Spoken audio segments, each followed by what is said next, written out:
बिस्मिल्लाहिर्रहमानिर्रहीम। इकनॉमिक्स 0402 के पेपर में इकनॉमिक्स की किताब से ही उसके यूनिट नंबर 8 से ये सवाल आता है कि ना दो इक्वेशन दी होती हैं।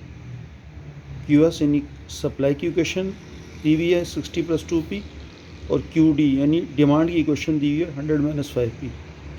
और सवाल में ये वही कहता है कि आपको क्या निकालना है, find elasticity of supply, ES निकालना है। ठीक है, तो पिछली वीडियो में हम देख चुके हैं हमने क्या क्या चीज़ें निकाली हैं। इक्विलिब्रियम प्राइस हम निकाल चुके हैं पिछली वीडियो में, P आई थी 5.71, इक्विलिब्रियम क्वांटिटी QE आई थी 7.14,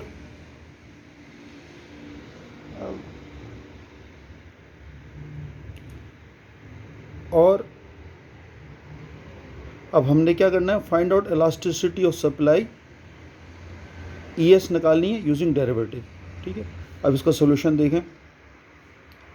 हमें क्या निकालना है, ES इलास्टिसिटी ऑफ सप्लाई निकालना है, और इसका फॉर्मूला क्या होता है इलास्टिसिटी ऑफ सप्लाई का, D/dP ऑफ QS यानी derivative with respect to P, किसका, सप्लाई फंक्शन का, इनटू P/Q। P प्राइस है और Q कोई इक्विलिब्रियम क्वांटिटी है, इक्विलिब्रियम प्राइस, और ये क्या है, इक्विलिब्रियम क्वांटिटी।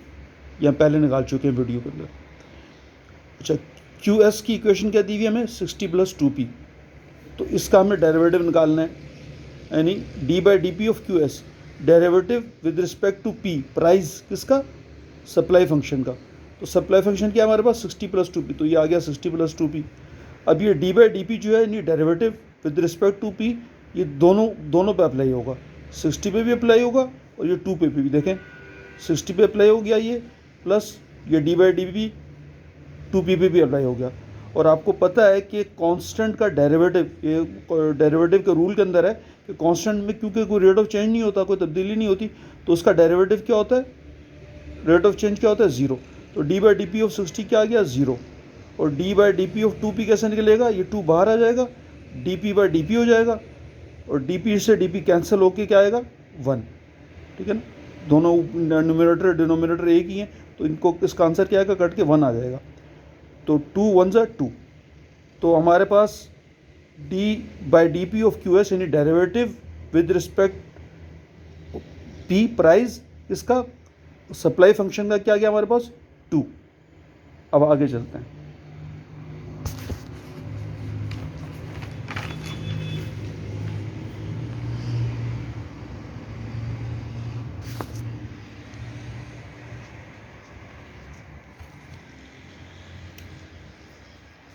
तो देखें आप, इलास्टिसिटी ऑफ सप्लाई का फॉर्मूला क्या है, D/dP ऑफ QS यानी derivative with respect to P, किसका, सप्लाई फंक्शन का, इनटू P/Q। ये हमारी इक्वेशन 1 है। पिछली वीडियो में हम निकाल चुके हैं इक्विलिब्रियम प्राइस P, वो आई थी 5.71, और इक्विलिब्रियम क्वांटिटी निकाली थी हमने QE, वो आई थी 71.4। और अभी हमने निकाला है D/dP ऑफ QS यानी डेरिवेटिव सप्लाई फंक्शन का with respect to price P, वो क्या भी निकाला हमने, 2 निकाल दिया। अब ये जितनी भी वैल्यूज निकाली हैं ये ऊपर इक्वेशन 1 में पुट करनी है। इक्वेशन 1 ये क्या हमारे पास, इलास्टिसिटी ऑफ सप्लाई बराबर होता है D/dP of QS supply function का derivative with respect to P into P/Q यानी इक्विलिब्रियम प्राइस और ये इक्विलिब्रियम क्वांटिटी। ये इसकी वैल्यू क्या निकली हुई है, D/dP ऑफ QS 2, ये 2 लिख दिया, प्राइस 5.71 थी, 5.71 लिख दिया, क्वांटिटी इक्विलिब्रियम हमने निकाली हुई थी 71.4, वो इसकी जगह लिख दी। अब ये 2 को उससे जब मल्टीप्लाई करेंगे 5.71 से और डिवाइड करेंगे 71.4 से, तो आंसर आएगा 0.1599। इसको राउंड कर लें तो ये 9 राउंड हो गई, क्या हो जाएगा, 0.16। तो इलास्टिसिटी ऑफ सप्लाई क्या आ गया हमारे पास, 0.16। अब देखें ये इलास्टिसिटी जो है ये क्या है, ये लेस देन 1 है ना, 1 से कम है ना इलास्टिसिटी, सप्लाई की जो इलास्टिसिटी आई है 1 से कम आई है सप्लाई। तो क्या होगी फिर, अगर इलास्टिसिटी की वैल्यू 1 से कम आए तो वो इनइलास्टिक होता है, और अगर इलास्टिसिटी की वैल्यू 1 से ज़्यादा आए तो वो इलास्टिक होती है, उसकी उस प्रोडक्ट की सप्लाई फिर इलास्टिक होती है। तो इसका क्या मतलब हुआ कि हमारा आंसर आया इलास्टिसिटी ऑफ सप्लाई क्या है, 0.16, 1 से कम है। तो उसका क्या मतलब है, ये जो भी प्रोडक्ट है उसकी इलास्टिसिटी क्या है, इनइलास्टिक है, यानी कि अगर इसकी प्राइस बढ़ भी जाए तो तब भी सप्लायर इसकी सप्लाई नहीं बढ़ाएगा। ठीक है, इस तरह से ये उसका आंसर होगा।